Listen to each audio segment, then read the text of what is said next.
Ֆունկցիաները Audi-ից, որ շատերը չգիտեն, մաս երկրորդ։ Ոնց անենք, որ երբ որ բանալիով դուռը փակում ենք, մի կողմի պատվառնիկը միշտ միացած մնա։ Կամ այս կողմինը։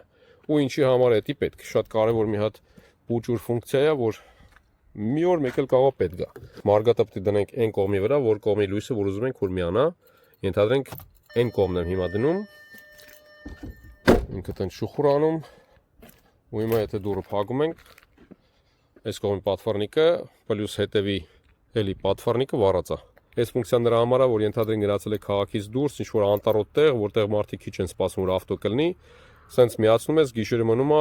ու մարդիկ կարանտին են։ Այս ֆունկցիան կոնկրետ մենակ Audi-ի մասին չի, համարյա բոլոր ավտոները, որոնք ունեն այս էլեկտրական բացվող բագաժնիկի հնարավորությունը, այս ֆունկցիան ունեն ու համարյա բոլորը ունեն իրենց ձևը, թե ոնց կարասեսի փոխես։ Audi-ի վրա եմ ցույց տալի ու Audi քշողներ եմ հանդիպել, ովքեր չգիտեն, որ իրենց ավտոն սենց հնարավորություն ունի։ Ենթադրենք ինչ որ պատճառով չեք ուզում բագաժնիկը միջև վերջ բացվի, կապ չունի գարաժի պատալոկն է ցածր, թե ինչ որ մեկը կոլոտ է, ուրեմն սեղմում ենք, մեր ուզած տեղը կանգնացնում ենք, ենթադրենք ստեղ։ Ու եթե ուզում ենք միշտ այս բոյի վրա բացվի, փակելու կնոպկեն սեղմում ենք, ստեղ մարգատը անում։ Ու հիմա ամեն անգամ փակելուց, այսինքն ամեն անգամ բացելուց բացվելու է այս բարձրության վրա։ Ու եթե ուզում ենք փոխենք էլի ինքը որ բացվի մաքսիմում կամ ուրիշ ինչ-որ բարձրության վրա, ես դրեցի այս բարձրության վրա, էլի սեղմում պահում եմ, էլի մարգատ անում, հիմա ամեն անգամ բացել փակելուց ինքը միշտ բացվելու է այդ բոյի վրա։ Ես պուլտով եմ կարում բացեմ ես, բայց չեմ կարում փակեմ, ինչ-որ բան պետք է ավելացնեմ ավտոյի վրա, որ էդ էլ կարանամ, բայց ինձ պետք չի։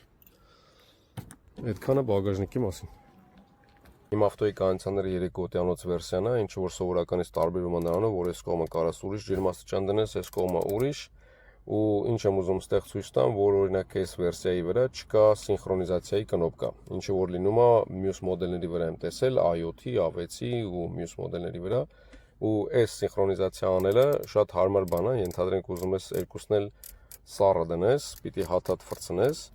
բայց այն մյուսների վրա ստեղ մի հատ կնոպկա կա, որ սեղմում ես ու սինխրոնիզացիա է լինում։ Հիմա այս վերսիայի դեպքում ենթադրենք ուզում ես 17 լինի,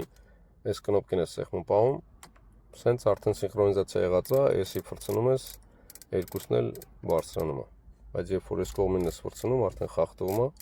ու երբ որ պետք է էլի սինխրոնիզացիա անես, սեղմում պահում ես։